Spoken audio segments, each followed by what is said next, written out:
Now, former Weapons Inspector David Kay on threats he sees to the nation's security. He speaks at a conference of law enforcement, security, and emergency management professionals. It's about 50 minutes. Good afternoon. I am Tamara Christian. I am the president of National Trade Productions, and we are the producers of GovSec, U.S. Law, and Ready, and we thank all of you for being here today. Today, I have the distinct pleasure of introducing our keynote speaker, Dr. David Kay. In 2003, Dr. Kay was appointed by the director of the CIA to lead the 1,400-member Iraq survey group. In January 2004, Dr. Kay's team concluded and reported that there had been no stockpiles of weapons of mass destruction in Iraq at the time of the start of the war. These findings led to congressional hearings and the appointment of an independent commission to investigate the causes of the U.S. intelligence failings prior to the war, as well as how the intelligence was communicated and used by policymakers. Currently, Dr. Kay is a senior fellow at the Potomac Institute for Policy Studies. He also serves as an analyst for NBC and for MSNBC. Please give Dr. Kay a warm welcome.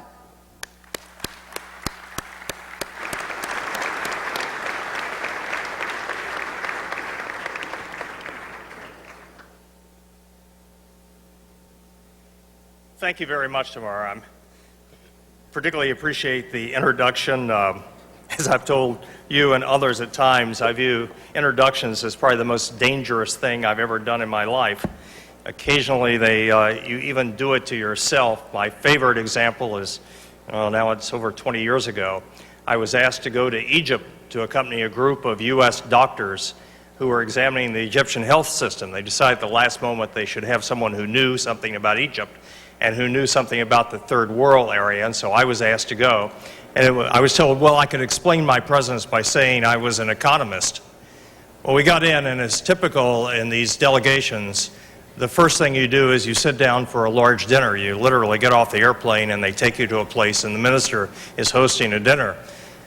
And you're paired up, in this case, with Egyptian health professionals, logically.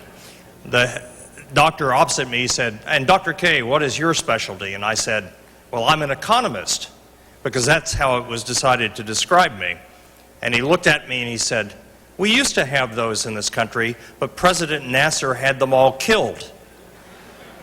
There were two thoughts that ran through my mind. A, I was going to have to reevaluate my feelings about President Nasser. He was a wiser ruler than I'd given him credit for. And second, I was going to have a very long discussion if I got back with the individual who decided it would be good to describe me as an economist. He probably wasn't a friend, as I thought.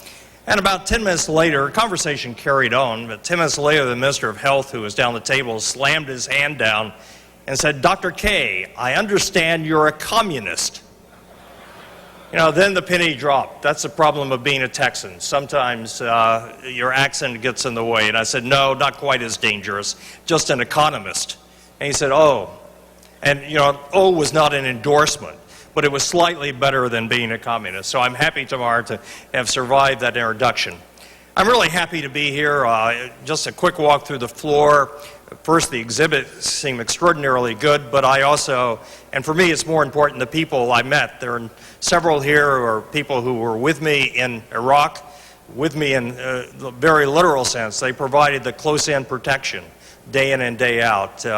I've learned firsthand the importance of professionals in the security field. I'm glad to see so many of them here, so I'm happy to be here. There's another reason for being happy to be here. Those of you who are from the Washington area or follow national politics understand this is a peculiar season, and anytime you can be with a group of people who have to be rational because of your profession, you're better off than being around the rest of the people in Washington. I mean, I've sort of got used to, at this time of the year, all my friends are writing op-ed pieces to call attention to themselves so that whatever administration gets in, they may get a job. I must say this is the first year in which I've seen a former national security advisor tried to add to his resume the capability of being the director of Central Intelligence by going out and stuffing documents into his boxers. You know, to show that you can surreptitiously remove documents, or in this case, if you get caught removing them, you can create so much confusion about how you did it. You really salt the mine with it. Again, reinforces this is really the dangerous, silly season in Washington. So I am happy to be here with so many professionals who, by training and survival, have to think in a cool, calculating, rational way. What I'd like to do today is actually not look backwards, but look forwards. I think we're in an extraordinary time in our nation's history. If you think about it, there have only been 3 occasions, and the present is the 3rd occasion, in which we've had to change our national security strategy. From 1776 to 1914, we had one dominant national security strategy: keep the big powers of the rest of the world out of the Western Hemisphere. Now, we took a multitude of courses to do this. Money helped in the case of the Louisiana Purchase. Alliances helped at various times. Warnings even helped. But it worked by and large. That strategy gave way in 1914 to a recognition that what happened in the rest of the world, particularly the balance of power in Europe, was crucial to American survival. And from 1914 up until 9/11, our policy was dominated by maintaining a friendly world in which our enemies did not control Central Europe and European resources, and we were able to ward off attacks by being concerned about the balance in the rest of the world. 9/11 really starts another period, and it's a period without a good name. I'm afraid, at least temporarily, we're going to think of it as the age of terrorism. I happen to think that's not the dominant root threat to national security. Terrorism, just like weapons of mass destruction, which have dominated a large portion of my life, are means and tactics. There is something else going on in the world that has a root cause. And if we're going to protect ourselves, if people like you are going to be able to perform your job as effectively as you have to, you've got to understand not just the tactics of the opponents. You need to understand what is driving the opponents and what's causing it. So I would like to take a little time today, and it will be little, it's a complex subject to try to cover, by looking at what I think are the root causes of our national security problem for the next generation. And first of all, I think we need to start with what I would call vulnerable societies or failed states. If you look around the world today and you use UN or non-governmental data, you can easily identify 50 to 70 states that either are not making it or are on the very cusp of not making it as states. These range from the Somalis, the Sudans, the Koreas, Democratic Republic of Korea, North Korea, to the Pakistanis, to the Indonesians, across most of Africa, to the Haitians in our own hemisphere. States that simply, for one reason or the other, have failed to maintain the organizational structure that allows normal life to carry on in those societies. We need to understand why these states are failing. And they're not all failing for the same reasons, although the results, I think, are fundamental to the insecurity of this next stage of the nation's national security policy. Let me try to just lay out 3 or 4 of the major reasons I think they're failing, because I think they're relevant to the task you're going to be asked to perform. They're certainly relevant to the type of intel structure we need to understand them. First of all, a number of these states are under absolutely extraordinary demographic pressures.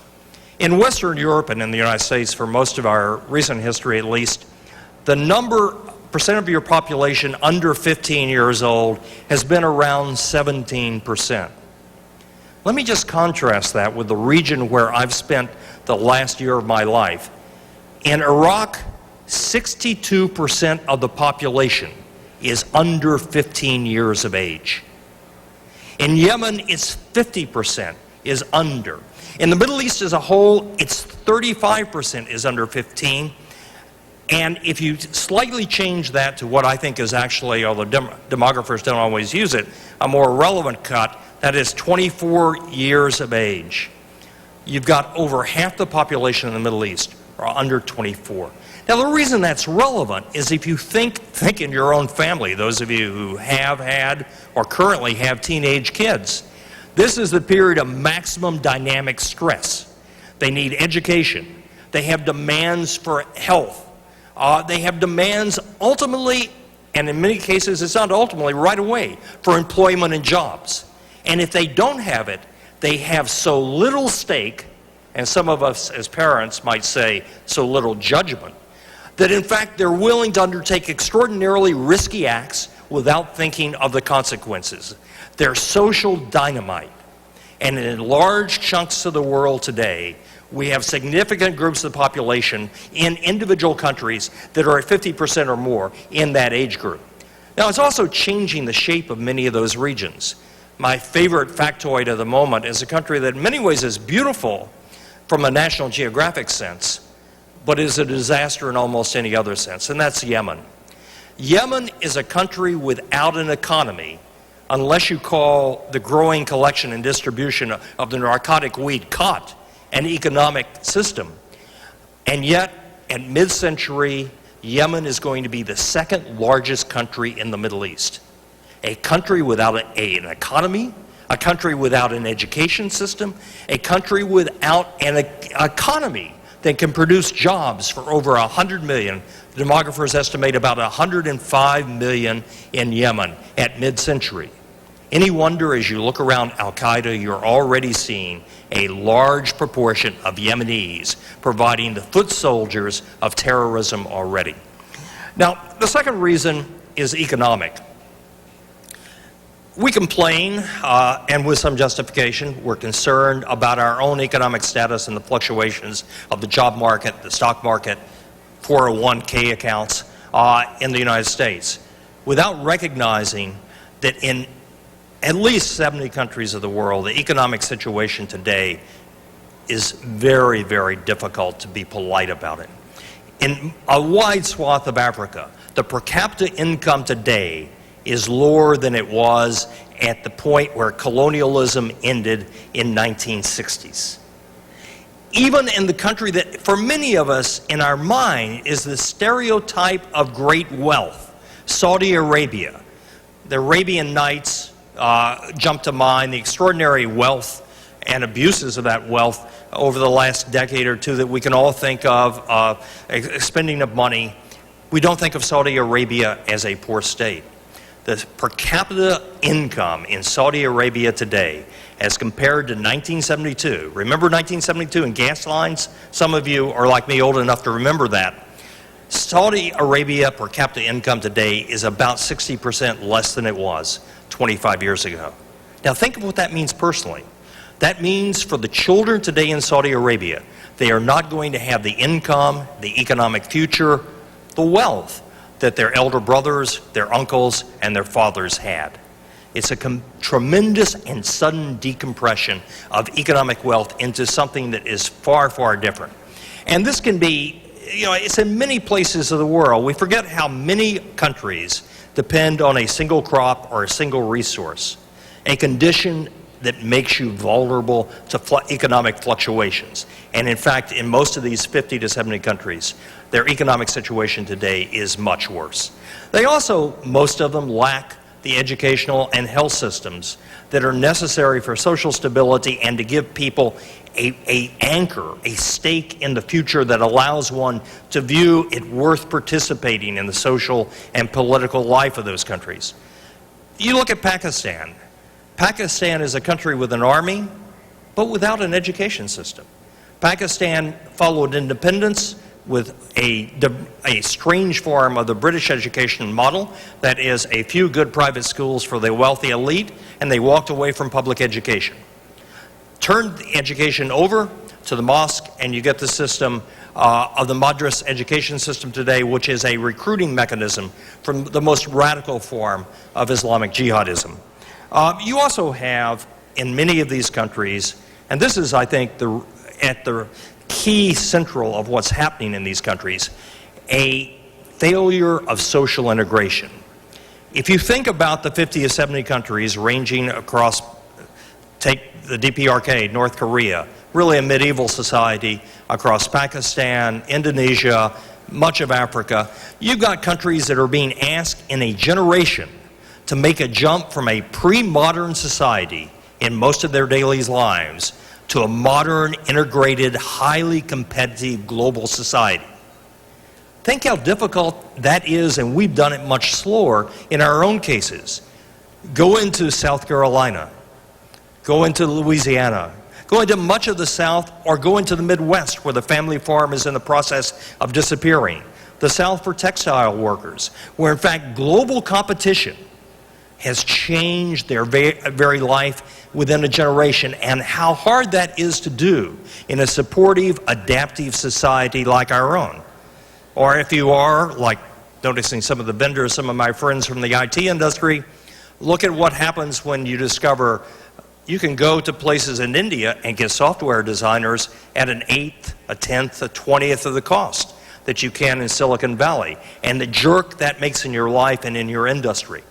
It is nothing compared to the failure of social integration in places like Yemen, Saudi Arabia, Pakistan, Indonesia, and many of these states. We also have, in many of these states, huge migratory fluctuations that are almost like the migratory fluxes of the animal population. Single crops fail, droughts occur, and populations come across borders. Civil war occurs, and populations come across borders. And they come across borders into states that do not have the infrastructure to handle them. And finally, many of these states, of the 50 and 70 that are the most vulnerable, have been the sites of previous conflicts. Civil wars in Rwanda, the Sudan, Somalia, which in fact you never resolve the hurt, the danger, the damage of the previous one, and it makes you much more vulnerable for the next one. And some of them are poised at those points in the environment where hurricanes and other natural disasters, just inevitably with the social structure they have, lead to collapse. This is all well and good, but why is it a national security issue? Why should we, and more importantly, why do you, if you're in the field of Homeland Security, actually have to worry about it? And I think there are 4 or 5 reasons. First of all, radical Islamic jihadism. That is the failure of the state to take hold as an effective organization across the swath of territory running from the Maghreb, the Middle East, through Pakistan into Indonesia.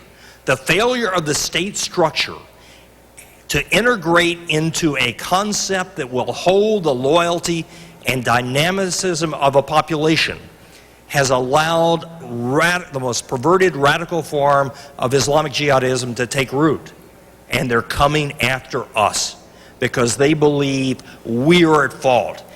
That is a result not of a love of terrorism, but a result of a failure of the state system across a large swath of the world. The second reason, and certainly it's true for those of you who are involved with the U.S. military, is humanitarian crises. You take, since the end of the Cold War, if you take sort of the first President Bush's administration, the U.S. military was intervening in humanitarian crises at the rate of about once every 2 years, a disaster that would involve the deployment of the portions, and usually a small portion, of the American military. You go through the Clinton administration and into President George W. Bush's administration. We're now intervening about twice a year. We're now at the point where, for example, in the Sudan, we're about to have another military intervention in the name of dealing with a humanitarian crisis. With 50 to 70 failed states, let me tell you, that becomes the norm. With the television cameras that we have around, with our personal involvement in which the horrible conditions, for example, in Darfur in the Sudan, are in front of you every day. You just cannot avoid intervention. And so as a national security issue, our whole national security structure is going to have to be shaped in part to deal not only with radical jihadism, but with the increased necessity of dealing with humanitarian crises. There's also a third national security reason, and we've seen some of that this summer. Disruption in key resources and trade patterns. A strike in Nigeria because the Nigerian oil field workers and others thought they were not getting a fair shake. And strike disruption in Venezuela for many of the same reasons is one of the major contributors to the spike in oil prices over this summer. If you look around how dependent we have become on global trade and global resource flows, and you realize how many of those resource flows either come from or pass through the territory of states that essentially are now either failed and should be in Chapter 11, bankruptcy, or in fact are so vulnerable that their failure is almost assured and all you're talking about is the timing. You realize our own economic dependence and consequently our own national security that is involved in that. Refugee flux is certainly true as another, refugee flux has become national security crisis. If you doubt me, look at Florida. I hesitate to say look at Florida and thought about it in an election year because if you look at Florida, you can see a lot of lessons, not only refugee crisis, but look, the Haitian flux is an immediate security issue in Florida. The fall of Castro, particularly if it's a messy flow, a refugee flux across the Florida Straits. Those of us who come from the southwest of the United States understand the issue of migratory refugee flow across state borders and the demands that puts on us for homeland protection and homeland security. And the final aspect in which it becomes one is one that is a really fundamental change in our world, and it has occurred so suddenly, I suspect most of us don't give it a thought. And that is, most everyone in this room grew up in an age in which you had to wrestle with the knowledge or the issue of the Soviet Union having missile subs off the coast of the United States that in 12 to 15 minutes meant they could rain down tremendous thermonuclear power on the United States, or from the missile fields of central Russia, 30 minutes, only slightly longer, could rain down thermonuclear destruction on our civilization. And we could do the same to the Soviets. But think about it today.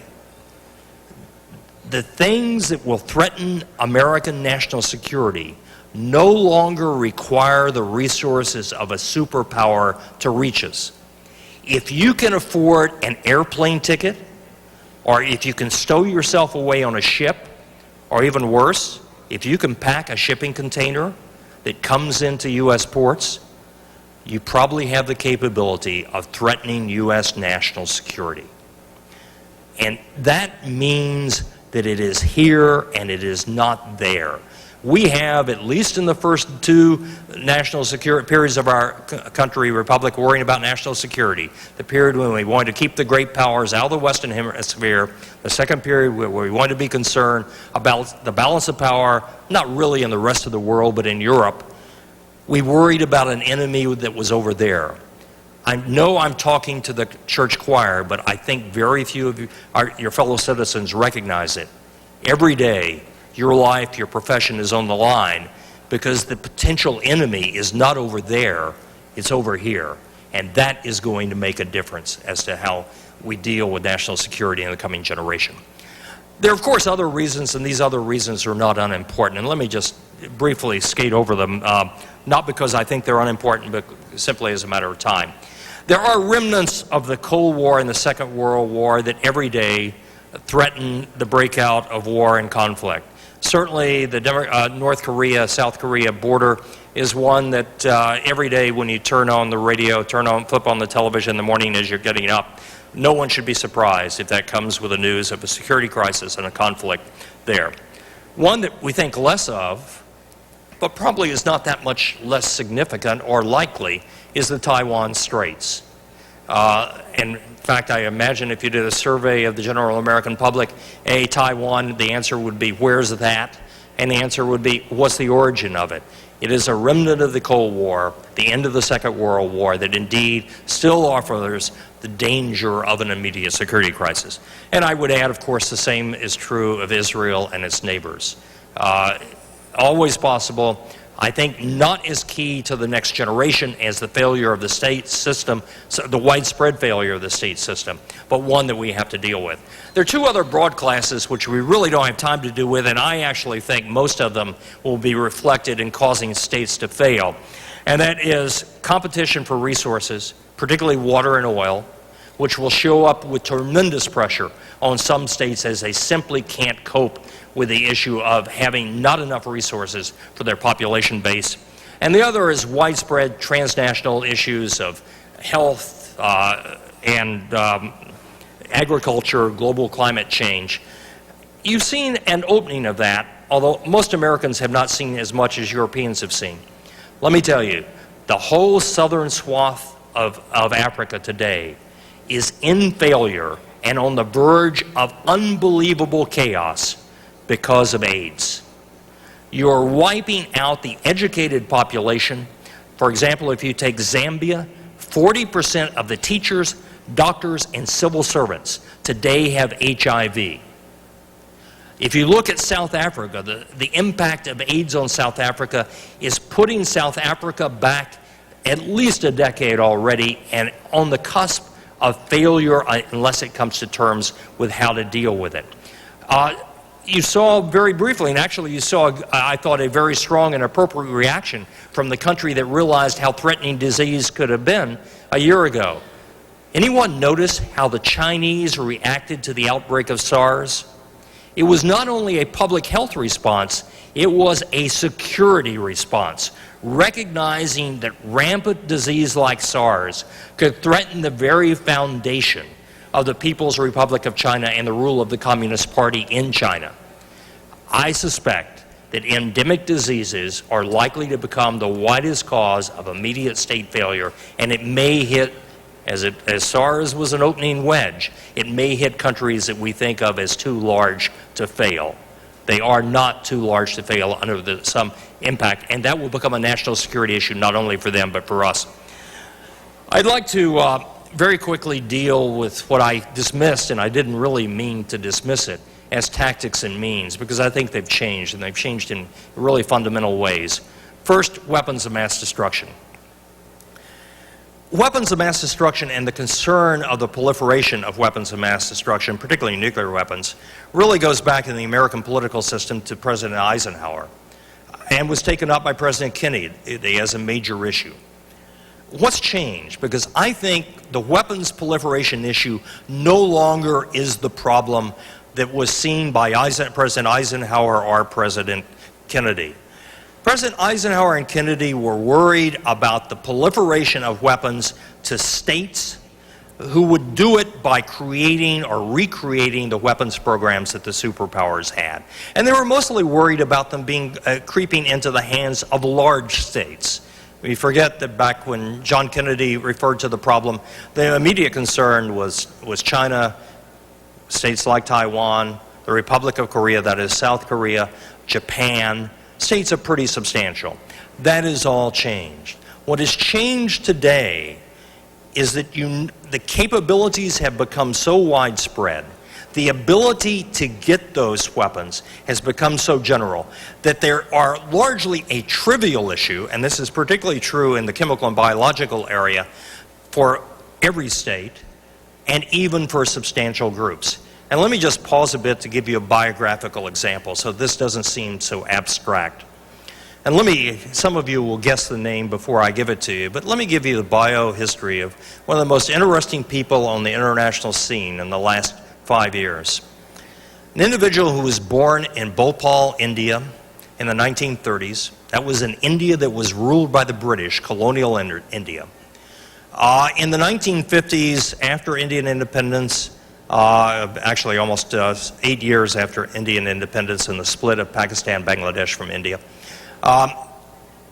he ended up with his parents moving to Pakistan, finished high school in Pakistan, took a government fellowship and went to Germany, superb engineering student in one of the better German universities at Karlsruhe. Went to work for a multinational company composed of the British, German, and Dutch that was involved in the enrichment of uranium. He was the type of employee that if there are any of you involved in industrial security in this room, you'll recognize they're your ultimate nightmare because you worry about them and yet their bosses think they're the best thing to come along since sliced bread. This individual worked nights, he worked weekends, he took work home, he was always seeking out assignments outside of his area and wanting to perform well. Those of you concerned, you don't want an individual like that in your financial area. You're likely to have someone who's cooking the books. But what this individual did is 2 years after the first Indian nuclear explosion, he went back home to Pakistan and created the foundations of the Pakistan nuclear program. The individual's A.Q. Khan, if you haven't guessed that already. A.Q. Khan then, within 10 years of doing that, was offering for $100 million a pop a complete package of nuclear weapon technology. Everything from enriching uranium to a very workable bomb design to assistance in acquiring the delivery systems themselves. And he did it in the most amazing way. Take the case of Libya, which has been fairly well described in the open press. You're Libyans, you want centrifuges, but you don't have the manufacturing capability? Not a problem. We'll set up a company for you in Malaysia, they'll produce them, and we'll air freight them to you. In fact, if you look at the A.Q. Khan model of working, it looks a lot like Amazon.com. And it looks a lot like Sam's Club or Costco. And that's what you have to really worry about. In the case of Iraq, you had countries who were offering technological assistance to the regime of Saddam Hussein across the range of its weapons programs, particularly in the missile program, that would send people for 6 months to Baghdad, and then they'd go back home and they'd run their support services using the internet. Now, why is this something that ought to worry everyone in this country? Because if you were to go in American pharmaceutical companies today, if you were to go in the American chemical industry, if you were to go in nuclear engineering programs in American universities, and you look around you, you'd see a lot more foreign students than most of you would guess. And yet we don't worry very much about our industrial security as much as we should, given that we are tremendously vulnerable. And what it really means is the capabilities are out of the bag. Anyone who believes you can control information related to the production of chemical and biological or even nuclear weapons by simply operating a better security system has not looked at the real cases of how information flows around us. So what I'm really saying is that we have got to change fundamentally, and this will actually be the challenge of the next administration, to change our weapons control policy from one that was concerned with capabilities, of limiting capabilities and understanding capabilities, to one that is much more concerned with intentions, motivations, plans, and actual activities. Second, it relates also to us. America is an open, democratic, pluralist society. That's what makes us great. We live in a world, we run our enterprises in a way that we don't think we could be what we are without being anything else. I would argue that within the lifetime of everyone in this room, you're going to see a direct challenge to that where we start to worry increasingly about whether those very characteristics which have been our strength in the past are not our greatest vulnerability in the future.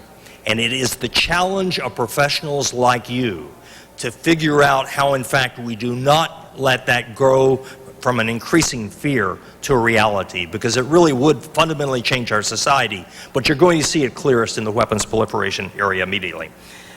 Terrorism, you've already had some discussion, so I really will skip in the interest of allowing time for questions over terrorism. Let me just say that here again, there's been a fundamental sea change.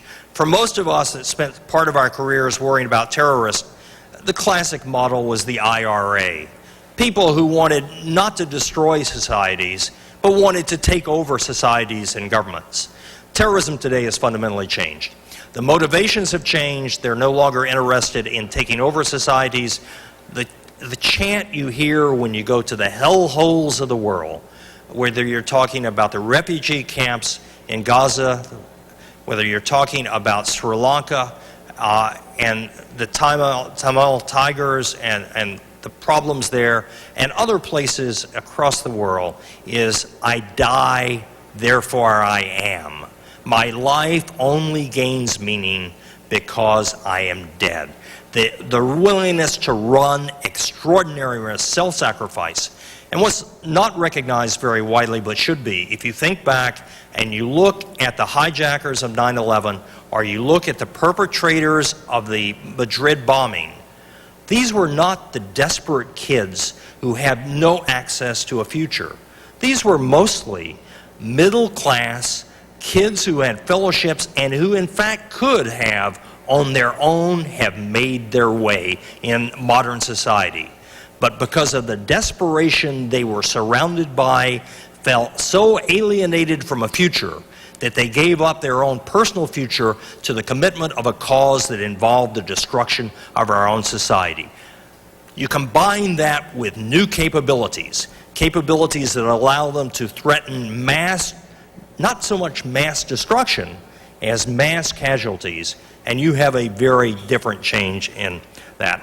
Now, I'd like to deal just finally with two things, and that's one that I feel very deeply about, and it's a major source of some of the work my personal work that I'm doing now, and that's the intel system, and finally the overall approach. We are living with an inherited intel system which our country has invested hundreds of billions of dollars in, which was designed to monitor capabilities. We came out of Pearl Harbor committed to never allowing another state to gain the capability to strike us without our knowing about that capability. With the addition of the nuclear age, we settled into a relationship with our principal opponent, the Soviet Union, in which each side understood that it was in a capabilities-driven arms race, and one that increasingly both sides realized was futile. But we geared an intelligence system to watch, stare at the capabilities of the Soviets so they would not gain a surprise in capabilities, and they did the same to us. And we did this on a relatively narrow focus, mostly with regard to the capabilities in the strategic nuclear matrix, not in many other areas. In fact, if you really want a cause to be concerned, think about how often, despite the fact we were spending hundreds of billions of dollars on intel capability focused on a single target, we were surprised when the Soviets took actions that were not in the strategic nuclear area. And just to give you some examples, the invasion of Czechoslovakia, 1967, the invasion of Afghanistan, the trauma that Jimmy Carter had over, how could something so improbable as that occur without any intelligence warning?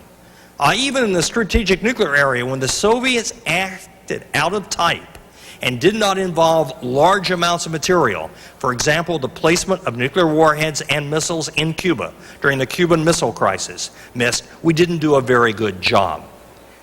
Now, we have gone, and the Soviets in many ways, we often forget, Soviets were an ideal target, a huge continental power, a power which, in fact, you could be wrong by 100 about the number of Soviet aircraft that were being produced out of a factory, and it really didn't matter in the total balance of capabilities.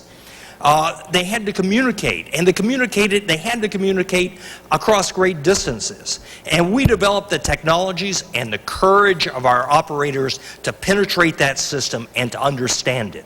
We indeed have analysts that I'm convinced who knew more about Soviet strategic systems than any one Soviet knew about it. But we have gone from that world to a very different world. A world of denied territories to a world of denied minds, denied networks, small individuals where capabilities don't matter. If you ask the question of who has the capability to make a biological or chemical weapon capable of killing everyone in this vast hall, the list is essentially endless. What you have to know, what you need knowledge and intelligence about, are motivations, intentions, plans, actions that are about to be underway. That's a very, very different intelligence system than a capabilities-driven intelligence system. Now the good news, if you like a challenge, and it's a challenge that many people in this room ought to take on directly for various reasons. First, it's in the national interest, and second, it's going to make someone a hell of a lot of money.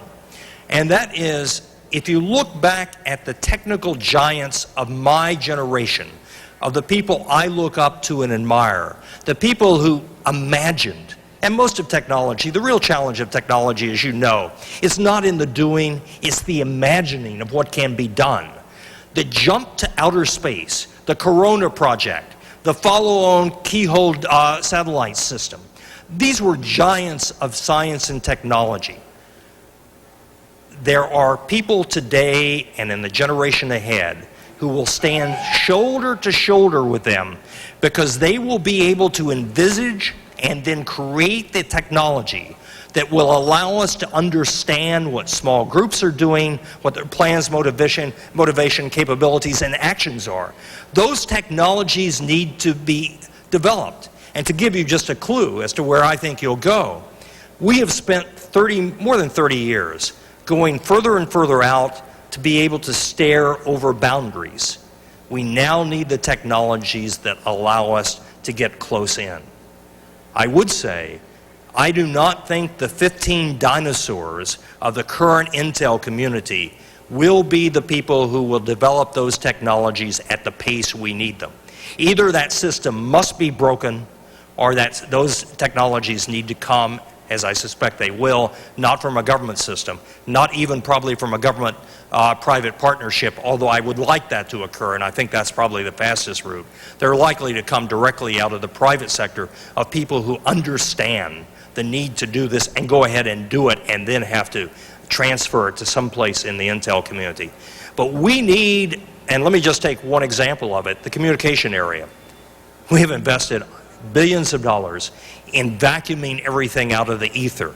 In fact, we vacuum so much out that we generally don't understand the data. That is, we don't turn the data into information until after events like 9/11.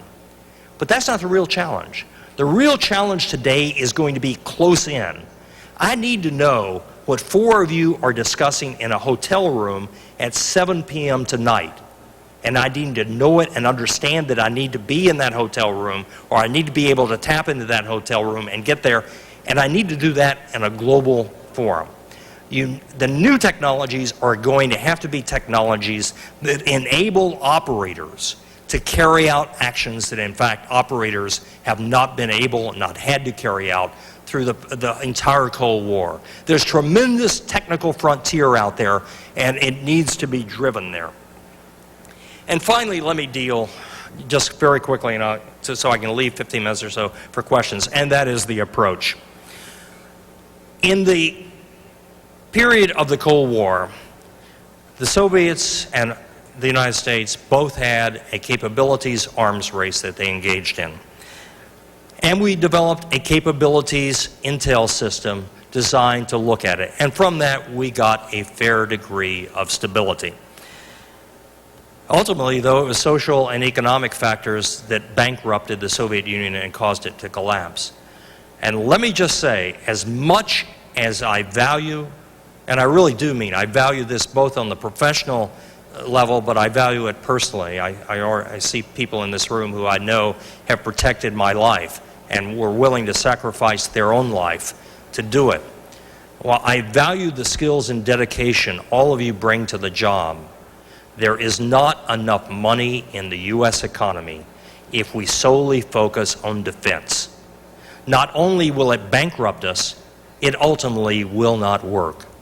We need to invent and operationalize both a diplomatic strategy and an intel capability that allows us to shape that battlefield of failed states.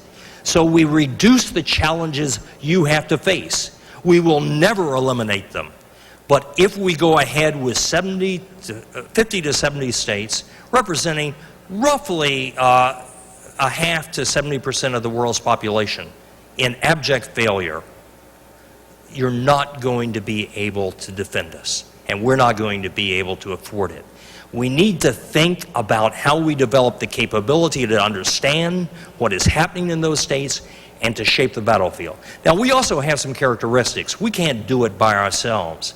We need to develop intel capabilities that are absolutely oxymoron to what most of us have thought intel capabilities ought to be in the past.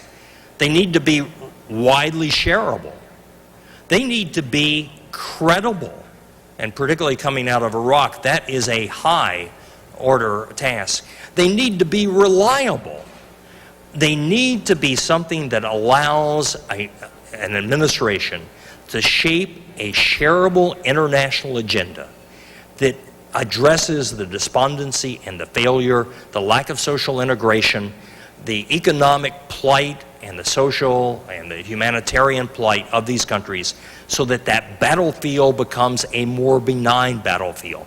And that is the challenge of the next generation. And if we do not meet that, there are not enough people in this profession that you represent, nor enough money to afford the technologies that you see through this hall, as inadequate as they are and will have to be to the emerging broadening of that threat. So we need a two-front approach. We certainly need to address the defense issue. We need to make ourselves as a nation better. But we also need to shape that intel and diplomatic. We need to shape the intel in part so it serves what it does not serve now very well. It does not serve the local responders. It does not serve state and local responders, and it does not serve most people out of the narrow defined national security cone well. But it also does not serve us to get allies to shape the battlefield of the failed states. So that really is the challenge of the next administration, whoever that may be. I'd be happy to take questions at this point. I think there's a microphone, which probably is only one in this room, that's necessary if you want to charge either two here. Challenge the microphone so everyone else can hear you. Otherwise, you open yourself up to my distortion of what you ask, and it'll always be a favorable distortion for me. No questions? Hey, well, just step up and don't wait for me to call on you. Grab a mic. Shaping the battlefield involves grabbing the microphone. I'm Lou Perlman with the Institute for Defense Analyses. You covered such a wide swath of ideas that I'm almost embarrassed to suggest I think I heard a dog that didn't bark. And I don't mean this as a criticism, but really a personal impression or speculation that I'd like to know your reaction to. In addition to all of that, I've noticed lately what seems to me to be a more entangled or diffuse relationship between criminal enterprise and terror enterprise. We see this in the news from Iraq now more and more. Who are these guys? Are these guys true believers in a cause, or are they just out to get money by kidnapping people? No, it's a good question, Lou, and it's actually one that you didn't have to wait for Iraq. Those of you involved with Kosovo and Bosnia, we saw it there. Those involved with the breakup of the Soviet Union and the emergence of the criminal enterprise there, the tie-ins with the Colombian narco traders as both, not because they believed in the goals of terrorists, but as a money-making enterprise is actually one of the more dramatic ones. And in fact, we've been pretty lucky in the United States. I've always said if I want to smuggle a weapon of mass destruction in the United States, I'm going to the guys who smuggle marijuana in. There are two reasons. One is a technical reason and one is a logistic reason. They know exactly their percent of getting things through. I can understand percentage. The other is that marijuana is a damn good shielder because of the oils of neutron emissions, so it actually works pretty effectively there. No, the tie-up, that is a tie-up. The dog didn't bark simply because I compressed a number of things in trying to do with it. It's actually something I think we all need to work more. It's also one of the things that's directly relevant to conceptualizing how you share intelligence with local responders. So much of what we see, and this is a Washington danger, we feds have got to help you poor guys at the local level. Listen, if you want information on criminals, you're better off talking to local cops than you are talking to the FBI in most cases. Because that's where the real information, the real penetrations are. It is a two-way flow, and we've got to structure an intel system that allows that to happen. I'm being jerked. Sorry about that. I apologize that we don't have time for any more questions, but if you all could join me, thank you for the very intriguing and thought-provoking presentation. It was excellent. Thank you.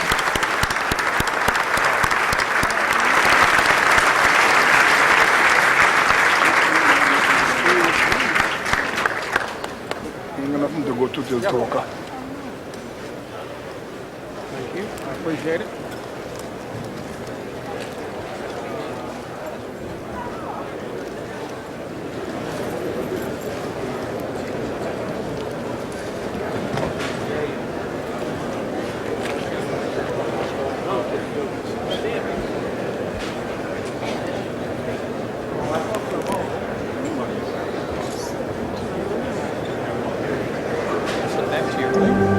Walk back to the